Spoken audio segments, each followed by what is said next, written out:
Hello, students. Welcome to English 104. It's a fun class. I enjoy teaching it. I really do. We're going to be learning about critical thinking. So you're going to be writing, well, we'll talk about that when we get to the syllabus. I'll show you all the different stuff. We'll go over the syllabus like you do for most classes, and then we'll go on from there and talk about the first week. Okay, whenever you first come to the class, go to the announcements because I'll be posting the general announcements in the weekly video usually on Friday or Saturday, but before 8 o'clock on Monday at the very latest. And then I require you to watch a weekly video each week, and we'll quiz you on that. And if you this time we're going to go over the syllabus and show you how the class is set up and stuff. Contacting me, it's by email. That's how you're going to contact me. So I check my email at least once a day, usually more often, except for Sundays. So I don't work on Sundays. So if you have any questions, just email me. And then the AI policy to start off with, if you choose to use AI to write your assignments or your essays, you'll receive a 0 for that assignment. And I can tell when it's not your voice. I use these two things to check for plagiarism, for AI use. And if there's a question, we'll talk about it. Sometimes people end up using AI and don't realize that they are. One thing is ChatGPT is the Grammarly. If you change all of the things they tell you to on Grammarly, you will have no voice left and it will be AI. The only thing that is really good to use Grammarly for is spelling or maybe some punctuation, like if you have a run-on sentence or something like that, then change it. But if it changes whole blocks of words, it's changing it to computer language, not you. So make sure that you could use Grammarly, but only very limited. All right. And if I do give you a 0 and you don't feel like that it is justified, then you can email me and we will maybe even Zoom and talk about it or figure out what's going on with it. All right. So the first thing that you always do when you go to a class, right, is you have the syllabus. So first off, though, I'm going to show you, there's some student resources here that I wanted to kind of show you. There's a lot of things from Canvas if you have questions about Canvas. And then this link is awesome, and that's the Writing Center. And so that is something that you could use a lot.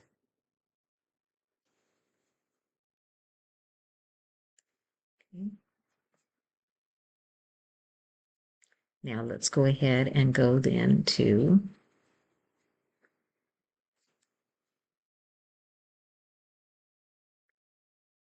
the syllabus. Again, you find it in orientation, and it's the second one down. We'll go over these other things later. The syllabus, here we are. Okay, it's 3 units, and you have to have passed English 101 or Honors English 101 with a grade of C or better. And it's designed to develop your critical thinking, reading, and writing skills beyond 101. Okay, now this is important. I'm a part-time instructor. You can contact me through the Canvas email. I'll also schedule you an individual Zoom conference anytime that works better for each of us if we need one. This is important. I will hold office hours on Tuesdays from 5 to 6, your time. And here is the link for it. Okay. So I will remind you often about that. I probably will go back and put it in the announcements. All righty, and there's some important dates here if you want to look at them. Spring term begins Tuesday, spring break, April 14th through the 19th. Okay, spring break weekend, Memorial Day, commencement, and it ends on the 14th. And if you want to withdraw, you can do that before the 75% line. So you might want to think about that.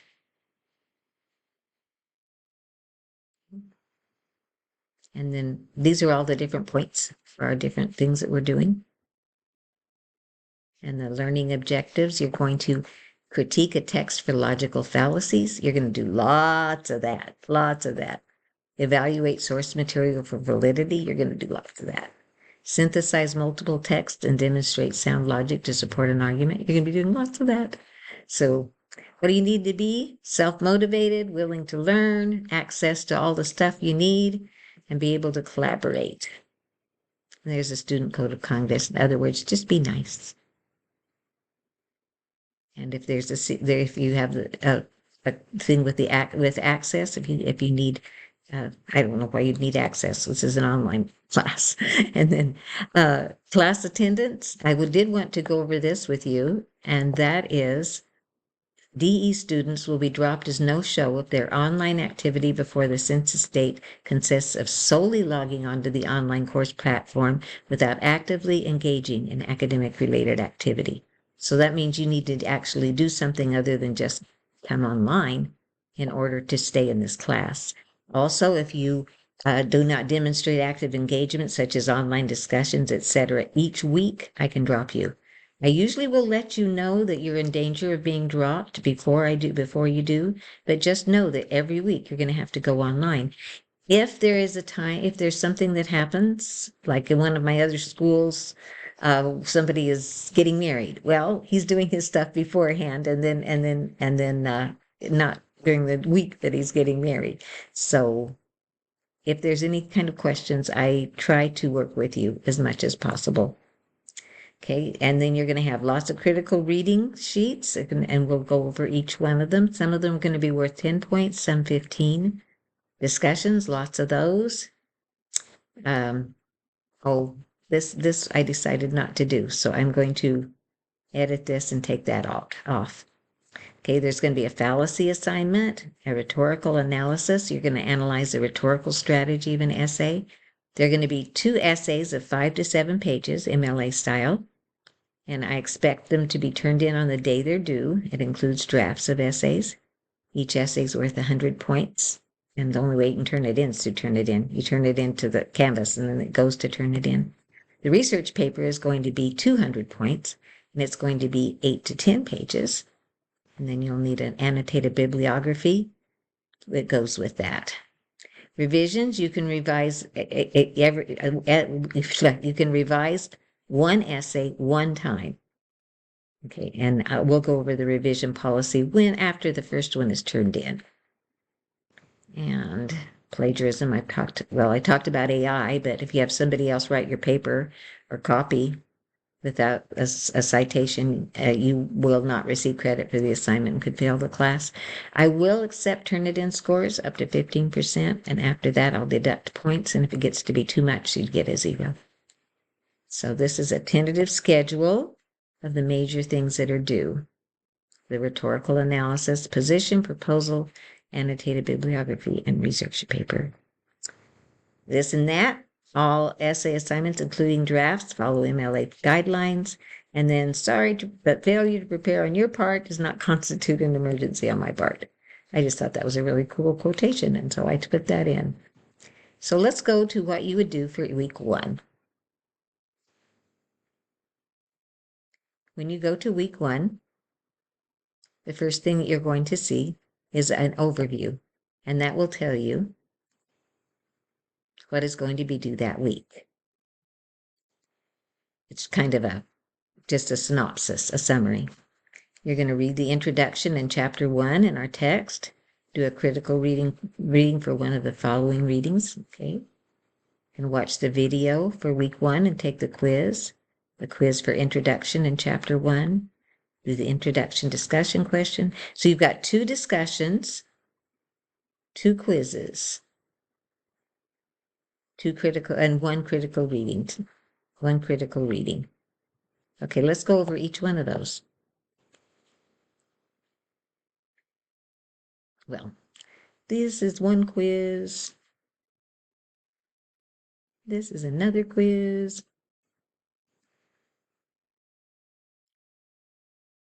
Okay, this is your introduction one. And if you've taken an online courses before, you've probably done this before. Yeah.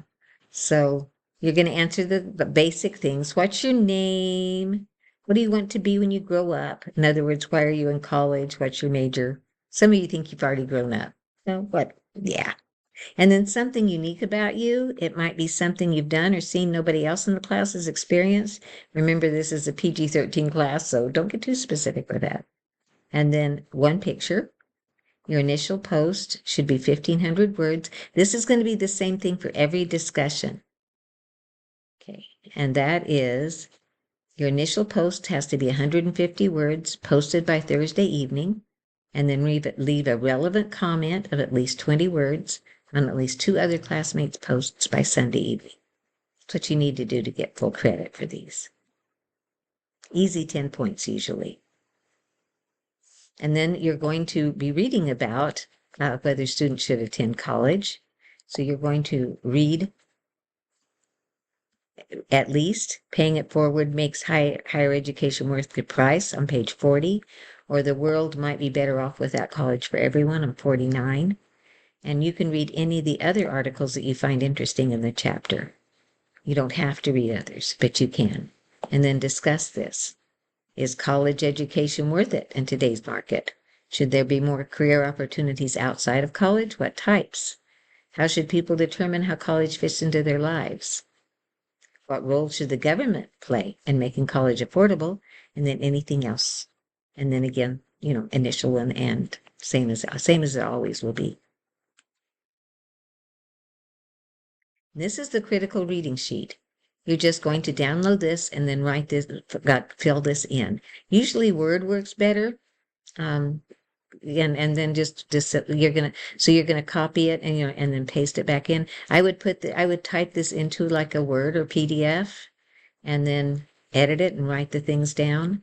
This one's only worth 10 because it's not as hard as some of the ones. As we get more concepts, these will be a little bit more involved. But you're going to look at when the article was written because you're going to see if it's current or not. And figure out what you think the main point is. Okay? And then you might have to Google this guy, the author. What do you think about the author's personal, social, economic, or political preconceived notions about the position? Do you think it was caused by his background? And then here you're going to find one outside idea or evidence supporting the author's views. You can either do a quick search of the internet or the library database to find this. So you're just going to write down where you got it from and what they said, just basic little. And then one outside idea or evidence that does not fit with the author's views. And just a quick search. The library database is usually the easiest to do that. And then you're going to say if you were convinced of the author's claim, why not? And I have a rubric for that. Title and date, thesis, biases, supporting articles, and opposing article. And then you will just send that to me with the text. And I think that's it. Yep. We don't want to get to 2 yet. All right, so that is basically what the class is going to be about. And every week you will have things about like that. So I did email you beforehand and told you needed the book. So hopefully you got it. Because as you saw, we're starting right off with the introduction in chapter 1. So if you happen to have the old book, the pages will be different, but mostly everything will be the same. And if you can get the cheaper book, well, let's go back to the book. All you need is one, and I think it was only $47, I think was how much it was for the new one. Okay, it's Practical Argument, a Text and Anthology, 5th edition. And there's the ISBN number. If you want, like I say, if you can find the 4th edition for less, and you want to do that, that's fine. But like I said, things are due this week. So hopefully you guys did read my email and do have your books. And I think that's all that we need to talk about today. So you guys have fun this week. If you have any questions, email me. All right. Talk to you later.